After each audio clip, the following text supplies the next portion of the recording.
que je suis à côté de la vérité. Alors je ne sais pas s'il est prédicateur ou enseignant ou simplement pasteur, je ne sais pas, mais annonce l'enlèvement de l'Église. Alors il a donné ce verset 41-15 à 51 au son de la trompette et au jour de son avènement. Et ça c'est Paul qui parle. Il ne faut pas oublier que c'est Paul qui parle. Et Paul, il y a des dizaines de versets. Alors je vous mettrai quelques versets ici pour bien prouver que ce qui dit ce prédicateur est tout à côté de la vérité. Mais il y a une chose aussi qui dit ce prédicateur, ici, vous voyez, ou ce chrétien, mais c'est un gars de vie-lumière, parce que, bon, c'est pas sa faute à eux, parce que ces chrétiens, ils croyons que leurs enseignants ont reçu la révélation de Dieu, ont reçu le message de Dieu, qu'ils ont reçu l'Esprit de Dieu, et ils croyons que ce qu'ils disent, ces enseignants, ces dirigeants, ils croyons qu'ils disent la vérité en leur mettant leur confiance dans l'homme. Mais malheur à celui qui se confie en l'homme. Alors, on n'écoute pas les hommes, on écoute ce que Dieu nous donne à dire. Alors, ce que Dieu nous dit, c'est de dire la vérité. Alors, regardez bien ce verset. Alors, lui, il dit, dans l'Apocalypse 3, verset 10, il dit, ça, c'est l'enlèvement de l'Église. Ça, c'est l'enlèvement de l'Église. Alors, lui, il tente de proclamer qu'au chapitre 3, l'Église, elle est enlevée ici. Elle est enlevée. Voilà. On met en audio. Et écoutez, on va lire. Parce que tu as gardé la parole de la persévérance en moi, je te garderai aussi à l'heure de la tentation qui va venir sur le monde entier, pour éprouver les habitants de la terre. Apocalypse 3h10. Bon voilà, alors vous voyez que ce verset-là, il dit bien, je te garderai. Alors je mettrai un des versets ici, ou ici, là, pour bien prouver que le mot garder veut dire protéger, ça ne veut pas dire ôter. Dieu n'a pas dit, à travers de ce verset, que l'Église sera enlevée. Alors, ce chrétien ou ce prédicateur de vie-lumière est en train de proclamer qu'au chapitre 3, verset 10, c'est l'enlèvement de l'Église. Ils ne sont pas bibliques, ces chrétiens, ils ne voyons pas les Écritures, ils ne sont donc pas les Écritures, ils ne comprennent pas les Écritures, ils sont aveugles, c'est pas possible. Parce que là, il dit, je te garderai. Et garder veut dire protéger. Alors, il n'a pas dit enlever, ça c'est pas le mot enlever, c'est pas ôter. Parce que j'ai des preuves que des prédicateurs qui ont fait des études, et c'est Jimmy Mayer qui a fait une étude, et Paillon a fait une étude, 5000 ans d'histoire. Alors, ces deux grands enseignants, ils ont dit qu'à travers de ce petit verset-là aussi, là, ils disaient que ça veut dire ôter, enlever. Alors, c'est pas ôter, mais le mot garder veut dire pas ôter. Là, ici, veut dire garder, veut dire protéger.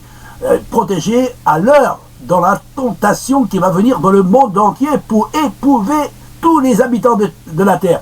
Ça veut dire que c'est les habitants de la terre qui vont être éprouvés. Mais si on regarde bien ce qui se passe aujourd'hui, il y a beaucoup de chrétiens qui ont saisi l'occasion de prendre le QR, de prendre les vaccins, pour saisir les choses du monde. Vous voyez, c'est des tentations, et il en a plein comme ça, tentation, il en a plein.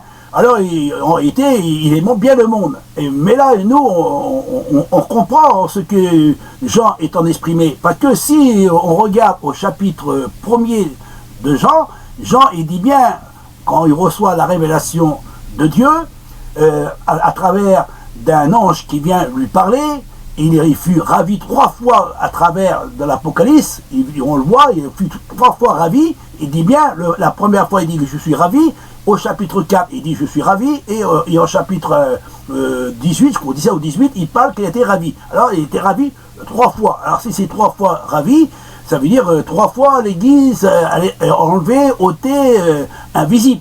Vous comprenez ce que je vais vous faire comprendre. Alors ici, il dit que l'Église est enlevée ici. Alors deuxièmement, ici, à Thessaloniciens 4, verset 16, c'est l'apôtre Paul qui parle, mais au chapitre 16 et 17, il dit bien que ce sera le jour de l'avènement du Seigneur et au son de la dernière trompette de Dieu. Les morts en Christ ressusciteront, nous les vivants qui seront restés, nous serons changés.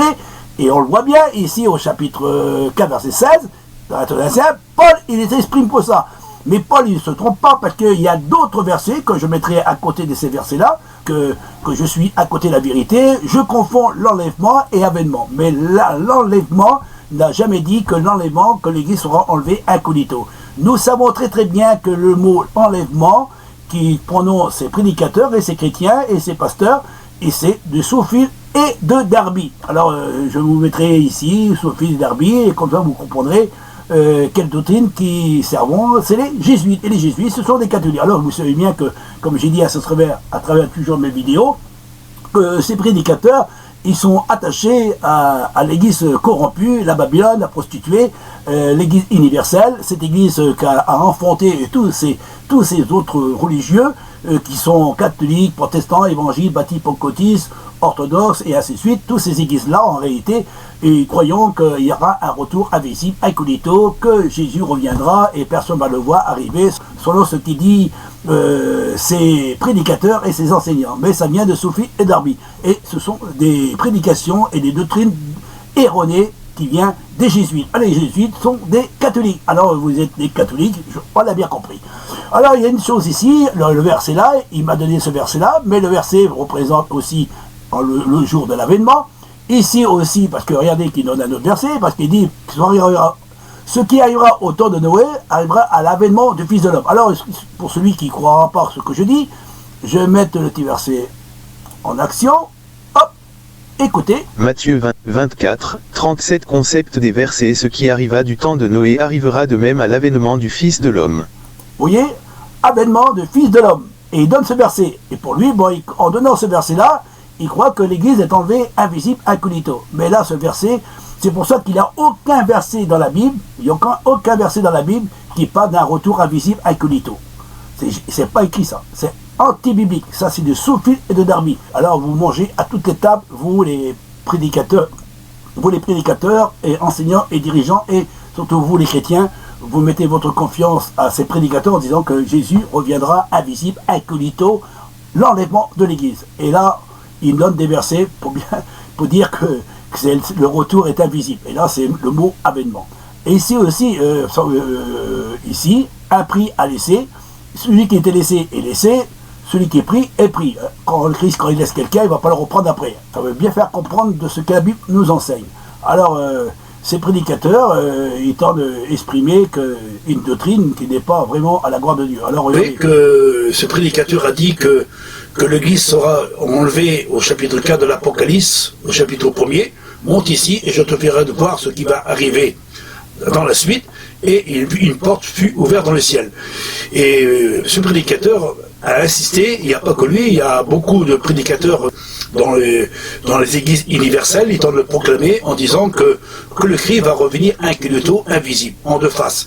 Et pour cela, je vous ai mis des vidéos en évidence pour bien prouver, mais j'aime bien proclamer encore cette vérité, même que cette vérité elle dérange. Pour vous c'est solitaire, mais pour nous c'est une puissance de Dieu, parce qu'on doit prêcher la vérité, et la vérité, elle ne se trouve pas seulement dans les mots que je t'en m'exprimer, mais je donne des versets selon ce qui est écrit. Et pour cela, je vais vous mettre des versets. Il y en a 318 versets qui parlent que le Christ, quand il reviendra, sera au jour de son avènement, et que tout œil le verra. Toute chair verra le Fils de l'homme venir se lever du ciel. Il dit bien, toutes les nations de la terre entière verront le Fils de l'homme venir se lever du ciel.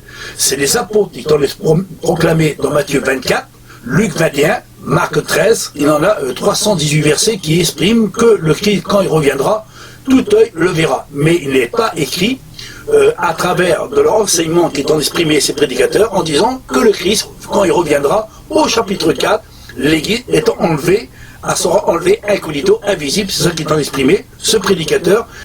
C'est un enseignant qui va dire qu'au chapitre 4, l'Église sera enlevée incognito, invisible. C'est la première face qui t'ont le proclamé. Le mot face, je peux vous donner des preuves à ce sujet que le mot deux faces n'existe pas. Alors, lui, il donne chapitre 3, verset 10. Vous voyez, ils arriveront à se confondre parce qu'ils n'arriveront pas à discerner les Écritures. Ils ont reçu un esprit d'égarement. Alors, le mot avènement était bien ici. C'est tous les versets qu'il a donnés, ce sont des versets qui proclament que deux dans un champ, un prix à laisser. Celui qui est laissé est laissé, et celui qui est laissé, il ne va pas le rechercher. Après, quand le Christ reviendra au deuxième retour, il va reprendre celui qui va essayer de se remettre droit devant Dieu. Il ne marchera pas par la foi, mais il marchera par la vue, et il attendra ses 3 ans et demi ou 7 ans, et il sera sauvé au deuxième retour, parce que celui qui sera laissé, il aura une petite chance pour être sauvé. Mais ça, ce n'est pas écrit dans la Bible, c'est anti-biblique. Alors ce prédicateur ou ce chrétien, étant confondre le mot mot enlèvement invisible incognito, mais en réalité, cette doctrine, cette doctrine n'est pas une doctrine de Dieu, c'est pas les apôtres qui ont prêché cela, les apôtres ont toujours proclamé, surtout l'apôtre Paul, il a donné des dizaines et dizaines et des centaines de versets à travers de son enseignement, de son étude, et surtout de sa doctrine qu'il a reçue de la part de Dieu, et il a dit, il faut aimer son avènement, et quand le Christ reviendra, ce sera au jour de son avènement. Il répète ce que le Christ a exprimé. Et ce prédicateur ou ce chrétien est en dire que je te garderai à l'heure de l'épreuve qui va arriver sur le monde entier. Et en réalité, ce qui dit ce chrétien ou ce prédicateur, il est anti-biblique. Il tente à annoncer une doctrine de Scofield et de Darby. Alors moi, ce que j'ai mis ici, c'est moi que je parle. Je vais vous donner un petit exemple, là, ici. Voilà, voilà. Alors écoutez ce que je dis. Bien prouvé. Les versets que tu donnes, c'est l'avènement. Paul dit aimer son avènement. Le Christ, il dit au jour de son avènement. Avènement veut dire voir paraître, venu présent. Tout œil le verra. Ce n'est pas un retour invisible comme vous le dites à travers votre enseignement. Apocalypse 3 verset 10. Je te garderai. Le mot garder veut dire protéger, ça veut pas dire enlever. Voilà ce que je t'en ai exprimé. Il veut rien savoir. Alors il dit ici avènement et enlèvement. Ça veut dire pour lui, là, il a deux faces. Si on réfléchit à travers de ce qu'il dit ce prédicateur, parce qu'il faut voir le don discernement et connaître les Écritures, et sonder les Écritures et comprendre avec l'Esprit de Dieu. Alors, lui, il dit que l'enlèvement de l'Église, c'est au chapitre 3 de l'Apocalypse et au verset 10. Il dit, je te garderai, il dit, je te garderai à l'heure de l'épreuve qui va arriver dans le monde entier, pour éprouver tous les habitants de la terre. Et lui, il tente dire, c'est la grande tribulation. Alors, ça veut dire que l'Église ne verra pas la grande tribulation. Alors, je vais vous donner une petite note pour bien prouver de ce que je dis, et je vous mettrai que tu verset là, si vous voulez, il n'y a pas de problème. Et si l'Église n'en verra pas la grande tribulation, les grandes tribulations, les persécutions, alors pourquoi que nous regardons ce qui s'est passé au temps de Néron, on voit que les chrétiens, on les a mis dans des arènes, ce sont bien l'Église, c'est bien l'Église qui tente de passer à travers les arènes, mangées par des lions, et ainsi des milliers de croix étaient dressées, 33 000 croix dressées en Israël et à Rome, et on persécuté les chrétiens et on l'a mis à mort tous les apôtres. Le seul qui n'a pas vu la mort, c'est l'apôtre Jean. Et comme Jean a reçu la révélation de Dieu, il dit bien au chapitre 1er de l'Apocalypse, et au verset 1, verset 7 à 9, il dit que quand le Christ reviendra, au jour de son avènement, il dit que tous les hommes de la surface de la terre verront le Fils de l'homme souligné du ciel, et même ceux qui l'ont percé. Même ceux qui l'ont percé. Mais si nous comprenons ce qui tente dire ce prédicateur ou ce chrétien de vie et lumière, il tente de proclamer, il dit l'enlèvement, ça veut dire invisible, incognito, ça veut dire premier enlèvement. Deuxième, un deuxième retour, c'est avènement. Deux retours et en deux faces. Et ça, c'est la prédication, non des apôtres, mais ça vient de Scofield et Darby et des jésuites. Alors des jésuites, c'est à peu près 300 ans, à peu près 300 ans jusqu'à aujourd'hui.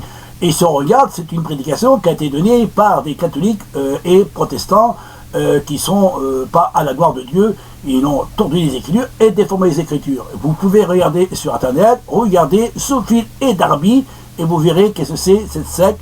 Et ils l'ont puisé à travers de cette secte. Si vous voulez, je peux vous mettre quelques petits versets ici, et vous verrez ce que dit la parole de Dieu. Alors, si vous croyez ces prédicateurs, ces prédicateurs, ou ces chrétiens, si vous croyez, vous, qu'ils disent la vérité, alors ça veut dire que vous ne comprenez pas le sens réel de cette grande vérité, parce que là, il est écrit au noir sur blanc que le Christ reviendra au jour de son avènement. C'est le Christ qui le dit de sa propre bouche. On peut être plus fort que le Christ quand même. Le Christ n'a jamais dit qu'il viendra. Il a dit, quand vous verrez le Fils de l'homme venir souligné du ciel, et tout œil le verra. Il viendra avec ses anges de sa puissance, et il enverra ses anges dans les quatre coins de la terre, et tout œil le verra. Toute chair verra le Fils de l'homme venir sous la nuit du ciel. Alors Christ ne vient pas incognito, Il ne vient pas chercher son église en cachette, il se sert quelques petits versets. Alors ce verset, chapitre 3 et verset 10 dans l'Apocalypse, il dit c'est l'enlèvement de l'église. Alors lui, il donne un verset. Alors, il donne ce verset-là, et l'autre, il donne un autre enseignant, il tendait que c'est au chapitre 4 et au verset 1er. Alors, si on examine ce qu'il tente de dire, il dit c'est par une petite porte, et là après il dit, et lui il tente de dire que je te garderai à l'heure qui va arriver sur le monde entier. Alors garder, pourquoi qu'il va nous garder contre la tentation, les problèmes et les difficultés? Si nous sommes enlevés, on n'a plus besoin d'être gardés parce que nous sommes dans la maison de Dieu. Quand Christ reviendra sur la nuit du ciel, il a dit à ses disciples, je vous le dis, vous verrez le Fils de l'homme venir sur la nuit du ciel et vous serez avec moi dans la maison de mon Père. Car la maison de mon Père, il a plusieurs demeures. Et quand nous sommes rentrés dans la maison de Dieu, quand nous sommes rentrés dans le royaume de Dieu, on n'a pas besoin d'être protégé parce qu'il n'y a rien en haut. Il n'y a pas d'ennemis qui traînent autour du royaume de Dieu. Comprenez ce que je veux dire? Parce que c'est une petite révélation que je vous donne pour bien faire comprendre que quand nous rentrons dans la demeure de Dieu, autour de la maison de Dieu, il n'y a plus rien qui va nous atteindre. Et notre ennemi ne pourra plus monter jusqu'en haut parce que ça se passe en bas. Et ce qui se passe en bas, c'est dans l'univers que nous sommes. Mais de l'univers de Dieu, personne n'est rentré. Et dans la maison de Dieu, Dieu ne va pas nous garder. Alors ça veut dire qu'il va nous garder toujours parce qu'il y aura quelque chose qui va nous tourner autour du royaume.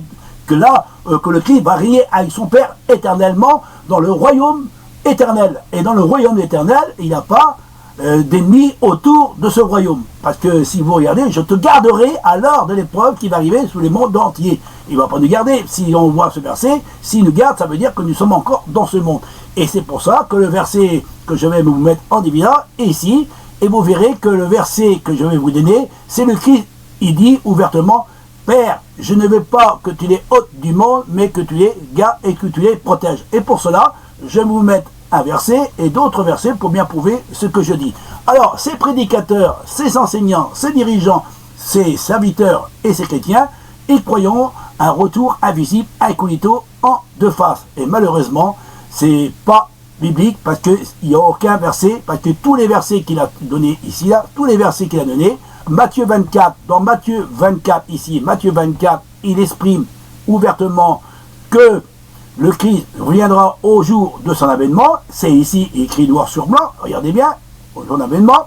Au chapitre 24, il y a plusieurs fois qu'il dit avènement. Bien faire comprendre, c'est bien à l'avènement du Fils de l'homme. Et l'avènement veut dire paraître venu présent. Ça veut dire qu'il n'y a aucun verset invisible. Et ce chrétien ou ce prédicateur de Villuère, étant dire que ce verset, c'est un verset pour dire que quand Christ reviendra au jour de Noé, ben, ça sera un retour invisible, incognito. Mais là, le verset, il dit avènement. Alors vous voyez que ces prédicateurs ou ces chrétiens, ils n'arrivent même pas à discerner qu'est-ce que ça veut dire le mot avènement. Et disons qu'ils sont nés de nouveau.